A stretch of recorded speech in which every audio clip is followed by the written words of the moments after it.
Assalamualaikum warahmatullahi wabarakatuh. Perkenalkan, nama saya Vika Minatawatan, Rektor Universitas Kader Bangsa Palembang. Pada video ini merupakan kelanjutan dari video pertama saya mengenai kronologi pembatalan ijazah alumni Magister Kesehatan Universitas Kader Bangsa. Video kedua ini saya akan memaparkan tindak lanjut mengenai pembatalan ijazah tersebut dan hak jawab saya mengenai pemberitaan yang mengatakan bahwa pembatalan ijazah dilakukan secara sepihak dan proses perkuliahan yang diulang semua.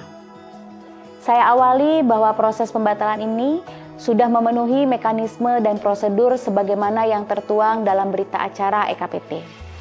Seperti yang saya katakan pada video sebelumnya, bahwa konfirmasi perkuliahan yang menjadi temuan EKPT dilakukan dengan melakukan validasi data dari mahasiswa dan dosen. Di mana pada saat itu kami mengundang para alumni untuk mengikuti pertemuan secara offline, namun karena keterbatasan jarak yang tidak memungkinkan, sehingga pertemuan tersebut dilaksanakan secara online atau Zoom meeting. Hasil pertemuan tersebut adalah pemaparan dari temuan EKPT mengenai beberapa mata kuliah yang belum sesuai dengan SNDikti, sehingga jika memang perkuliahan tersebut dapat dibuktikan dengan melengkapi dokumentasi perkuliahan yang dimiliki oleh para alumni, hal tersebut menjadi kelengkapan dokumen yang akan dipaparkan dalam pleno EKPT.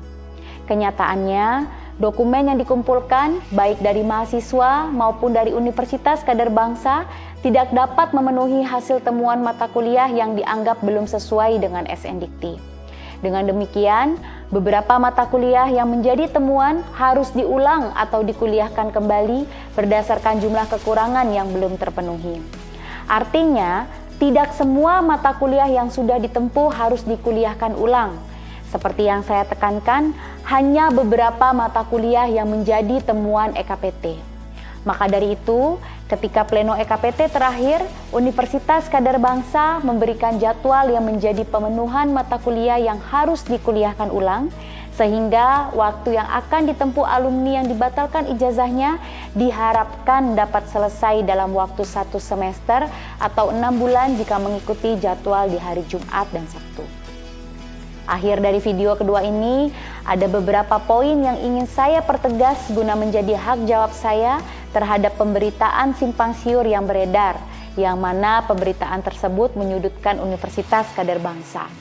Poin pertama, pembatalan ijazah alumni tidak dilakukan secara sepihak, tetapi telah memenuhi prosedur dan mekanisme berdasarkan ketentuan peraturan perundang-undangan yang berlaku.